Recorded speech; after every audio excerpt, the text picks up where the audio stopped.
Have with us the fearless attorney for both Michael Flynn and the president in his legal challenges, Sidney Powell. And as Sidney mentioned, they're talking about some class action suits to prevent the states prematurely certifying the election. And if you have some evidence of electoral fraud, you can go to Sydney's website, defendingtherepublic.org. It's well named, defendingtherepublic.org. Because Sydney will be defending it when most everybody else has fled. If you have evidence of electoral fraud, particularly in these critical swing states, then do go to that website. Sydney, you said something incredible to me, because as odd as it is that these foreign-made machines, Canadian machines with Venezuelan algorithms, are now in 33... You might as well call them Venezuelan machines, because that's essentially what they are. Okay, that's... Through a number of different companies to do this. And yes, we have Venezuelan communists influenced by Cuban communists counting our votes and deciding how our election's going to come out. It's an absolute outrage. It should be being investigated by the highest of our intel investigators, preferably military, because it's a national security threat. And that's exactly why they've done this. And and don't forget China's influence in all of it, too. There's Chinese parts in it and Chinese money and graft in Venezuela. But you mentioned that it actually goes across the Atlantic to Barcelona, and I think you said somewhere else, before these...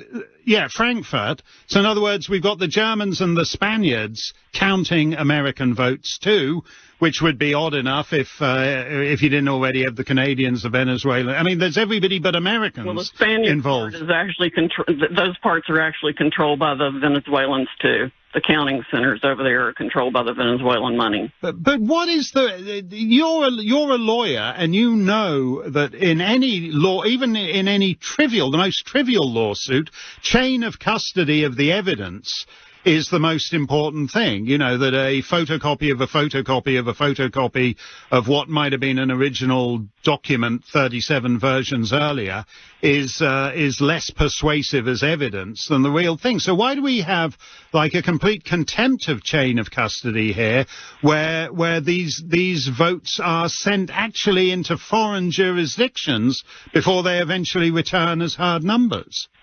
Right, and there are multiple means of how they alter it. They alter it to begin with by running the algorithm where they want to run it, but they can also alter it by trashing votes, adding votes, and then if they don't like it still then, they can change it again in Barcelona.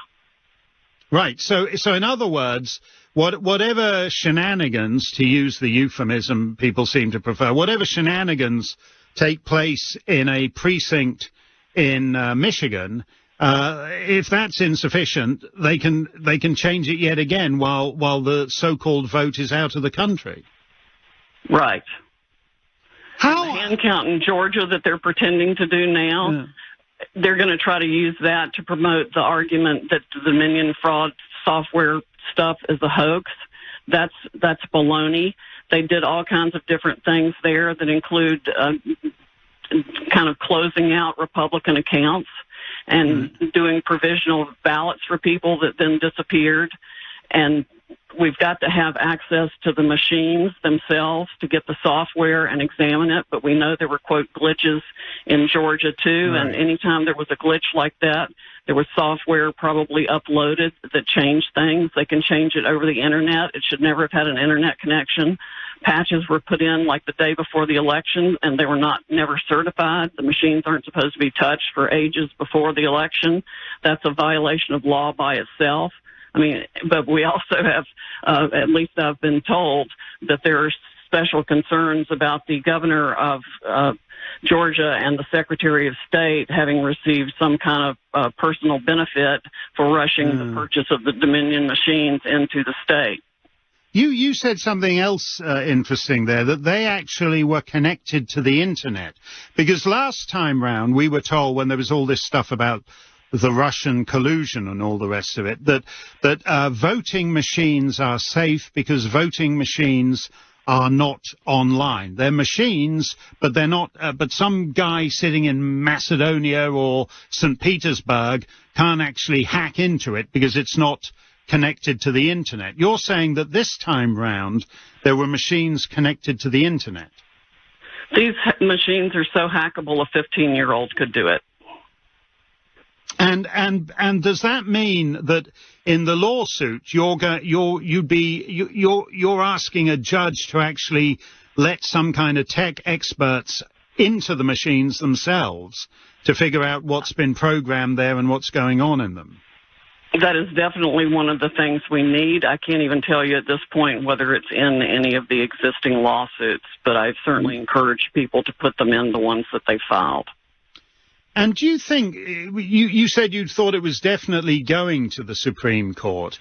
Everyone seems to think that John Roberts, the Chief Justice, has no appetite for this, and his whole thing is always to, as it were, diminish the significance to prevent the Supreme Court doing anything like overturning and being perceived to have overturned an election or whatever. Do you think, I mean, these seem to me to raise absolutely extraordinary issues where essentially foreign actors, we've been told for 4 years about foreign interference in American elections, and it turns out the entire U.S. election is one great act of multi-foreigner interference. Is that big enough for him to, in a sense, not be able to turn down the case?